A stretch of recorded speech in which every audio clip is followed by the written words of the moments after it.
조용한 기도 드리시겠습니다.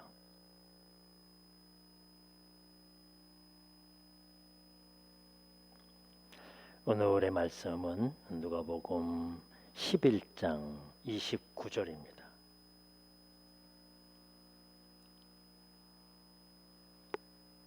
누가복음 11장 29절.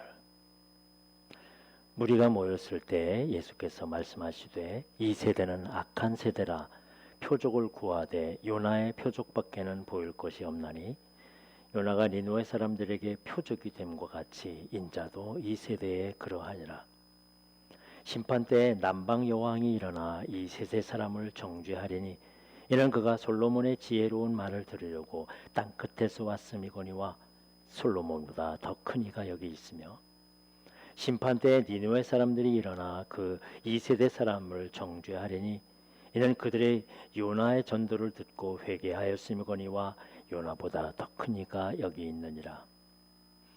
누구든지 등불을 켜서 움속에나 말 아래 두지 아니하고 등경 위에 두나니 이는 들어가는 자로 그 빛을 보게 하려 함이라. 내 몸의 등불은 눈이라. 내 눈이 성하면 온몸이 밝을 것이요 만일 나쁘면 내 몸도 어두우리라. 그러므로 내 속에 있는 빛이 어둡지 아니한가 보라. 내 온몸이 밝아 조금 더 어두운 데가 없으면 등불의 빛이 너를 비출 때와 같이 온전히 밝으리라 하시니라. 아멘. 예수님 당시에 유대인들은 정치적인 해방을 이루어줄 군사적인 메시아를 기다렸습니다. 따라서 군사적인 승리가 곧 메시아의 증거이며 또한 해방이라고 여겼습니다. 이러한 고정관념 때문에 예수님이 오셨는데도 예수님이 메시아로 오셨는데도 그 메시아로 알고 지낼 수 없었습니다. 유대인들이 눈이 어두운 것처럼 예수님을 볼 수 없기 때문입니다. 눈을 어둡게 만드는 원인은 그들이 가진 고정관념이에요. 의심하는 관념. 그들의 마음과 생각을 지배하는. 메시아라면 이래야지. 메시아라면 이런 사람이지. 이 나라의 정치를 살리고 경제를 살리고 이 나라의 모든 것들을 살리는 메시아지. 그게 우리의 고정된 그런 관념이에요. 여러분, 대통령 선거를 앞두고 있습니다. 우리 이렇게 해야 대통령이지, 뭐 이래야 대통령이지 하면서 자꾸 내세웁니다. 그러나 여러분, 지금까지 수십 년 동안 우리가 대통령을 뽑았지만 그게 우리를 구원해 줄, 우리 이 나라를 밝히 비켜줄 어느 능력도 없습니다. 그저 우리와 똑같은 한 생명에 불과해요. 사실은 이래야지가 아니라 국민이 이래야지. 우리 대한민국 국민이 이래야지. 국민들이 이렇게 살아야지. 그게 중요한 건데 지도자를 앞에 놓고 그냥 그 사람한테 많이 요구하니까 결국은 5년 전에는 그렇게 칭송을 받다가 5년 끝나고 나면 바꿔야 된다고 얘기하고 우리의 고정관념입니다. 잘못된 고정관념이에요. 그래서 니느웨 사람들도 요나의 설교를 듣고 회개했는데 유대인들도 예수님의 설교를 듣고도 요나와 전혀 차원이 다른 설교를 듣고도 회개하지 않은 겁니다. 그래서 예수님을 결국은 십자가에 못 박아 죽게 하고요. 군사적으로는 아무런 힘도 없어요. 정치적으로는 아무런 그런 능력도 없어요. 그러니까 그냥 사라지게 하는 겁니다. 하나님의 저주를 받은 자로 보이게 하려는 음모를 꾸리고 실행합니다. 십자가의 형이 집행되어서 아무도 예수님을 믿지 못하게 하려는 이들의 계획은 성공한 듯 했지만 하나님께서는 그를 부활시키시고 십자가의 저주가 아니라 하나님의 아들이심을 증명한 것입니다. 예수님의 주변에 끊임없이 많은 사람들이 모여서 표적을 구합니다. 이전에 많은 사람들이 교회에 몰려들 때 다 그들이 뭘 구했습니까? 돈을 구하고 권력을 구하고 재물을 구하고 이건 뭡니까? 표적을 구하는 거예요. 많은 사람들이 들어와서 막 볼때같이. 그러나 그렇게 해서 교회가 채워지고 교회가 부흥했다고 그렇게 말했을 때 오늘날 교회가 더 타락해지고 더 형편없어지고 많은 사람들이 비난을 받고 오히려 그냥 그때보다도 지위가 떨어지고 말았어요. 그래서 예수님께서 요나의 표적밖에 없다고 얘기한 거죠. 예수님은 솔로몬의 지혜로운 말을 들은 남방 여왕보다도 너희들이 못한다 말이죠. 왜냐? 이 남부 지역에 거처는 스바의 여왕은요, 솔로몬의 지혜에 대해서 들었고요, 소문을 듣던 그런 솔로몬을 가까이 만나서 놀라운 지혜에 감동하고 감격하면서 돌아갔어요. 그리고 그 지혜를 가지고 살아갔던 사람이었어요. 예수님께서는 솔로몬의 지혜보다 더 놀라운 지혜와 보화의 비밀을 말씀하시는데 사람들은 관심이 없어. 거기에 그저 돈이, 그저 권력이 있고 그저 내 자신의 명예의 욕심을 채워주면 좋은 것으로요. 그러나 진정으로 우리가 주님을 기대하는 그 마음, 주님께 기대하는 것은 내 욕심을 채우는 것이 아니라 주님이 가지신 말씀의 지혜인 것입니다. 주님께서 이 니느웨에 대한 이야기를, 요나에 대한 일을 하신 것은 말씀을 깨달으라는 말씀이고요, 남방 여왕에 대한 말씀을 하신 것은 그 오랜 기간 동안, 힘든 기간 동안 찾아와서 솔로몬을 만난 그 열정을 배우라는 것입니다. 우리는 좀 더 말씀에 대한 깊은 열정과 뜨거운 마음으로 기도해야 할 줄로 믿습니다.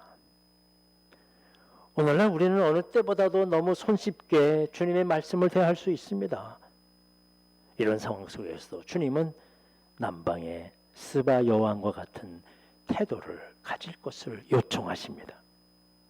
그 말씀을 사모하며 그 말씀을 삶에 적용하며 살아가라는 것입니다.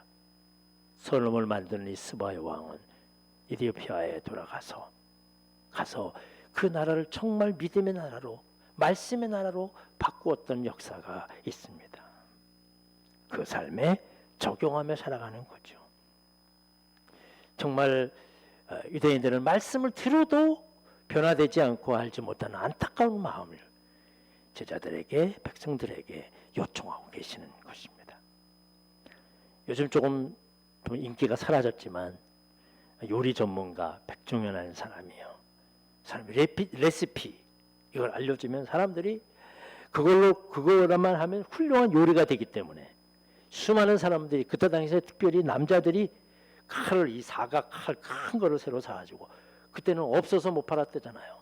이걸 가지고 새로 소리를 내면서 요리하는 그런 유행이 있었는데요. 여러분, 우리가 말씀 있는 우리의 삶의 레시피예요. 말씀대로 그대로 살면 우리의 인생은 정말 맛있고 멋있는 인생을 살게 될 것입니다. 주님께서 말씀하시는 거예요. 그게 지혜로운 자의 삶이라는 거예요. 지혜롭다는 말은 뭘까? 좀 이 세상에서 그래서 돈도 많이 벌고 명예도 얻고 그냥 기회를 찾아가지고서 여러 가지 많은 권력도 얻고, 그게 지혜로운 것으로 이 세상에서 있습니다. 물론 세상에서 그렇게 이름이 날지 몰라. 그러나 우리는 아니에요. 우리는 하나님의 지혜가 우리의 지혜입니다. 하나님께서 세우신 지혜예요. 그게 진정 의미 있고 깨끗하고 멋있고 맛있는 그런 우리의 인생이 되는 것입니다. 그렇습니다. 주님이 주신 하루, 오늘 주님의 말씀을 마음속에 늘 간직하고 회개하면서 또 말씀을 듣고 읽고 익혀 나가는데 수고를 마다하지 않고 진정 말씀과 함께 살아가는 기쁨과 소망과 희망을 가지고 기대하면서 말이죠. 주님의 말씀이 오늘의 새로운 그런 약이요, 또한 나의 능력이 될 줄로 믿고 말씀과 함께 살아가시는 여러분들이 되시기를 간절히 바랍니다. 기도하겠습니다. 주님이 이 세상에 오시는 메시아인 줄을 우리는 믿습니다. 비록 우리의 손에 우리의 눈에 보여지는 것은 별로 없지만, 그러나 놀라운 하나님 나라의 권세를 우리에게 허락하시고 하나님의 뜻을 이 땅에 펼치시는데 우리를 사용하시며 이끌어 가시는 하나님이십니다. 이 믿음을 가지고 주님을 바라보며 살아가게 하여 주시옵소서. 아버지 하나님, 온 세상이 하나님의 말씀을 다 막고 있습니다. 그것이 마치 이 세상의 지혜인 양 살아가고 있습니다. 주님, 안타까운 마음뿐입니다. 우리의 사명이 큽니다. 우리 자체는 늘 진정으로 하나님 앞에, 말씀 앞에 늘 회개하게 하시고 하나님의 지혜의 말씀을 늘 열심히 사모하면서 달려나가게 하시고, 그러므로 말미암아 주님이 주시는 지혜 안에서 기쁨과 소망과 평안을 누리게 하여 주시옵소서. 오늘 하루도 성령께서 우리와 함께 하실 줄로 믿습니다. 우리 기도하면서 이 하루를 시작하게 하시고 말씀 가운데 이루어지게 하시며, 우리 여러 가지 만의 어려운 그런 상황 가운데서도 상하지 말고 믿음으로 굳건히 지켜나가는 믿음의 하루가 되게 하여 주시옵소서. 예수님의 이름으로 기도합나이다. 아멘. 하늘에 계신 우리 아버지여, 이름이 거룩히 여김을 받으시오며 나라의 임하옵시며 뜻이 하늘에서 이룬 것 같이 땅에서도 이루어지리이다. 오늘날 우리에게 일용할 양식을 주옵시고 우리가 우리에게 죄 지은 자를 사하여 준 것 같이 우리의 죄를 사하여 주옵시고 우리를 시험에 들게 하지 마옵시며 다만 악에서 구하옵소서. 대개 나라와 권세와 영광이 아버지께 영원히 쌓옵나이다. 아멘.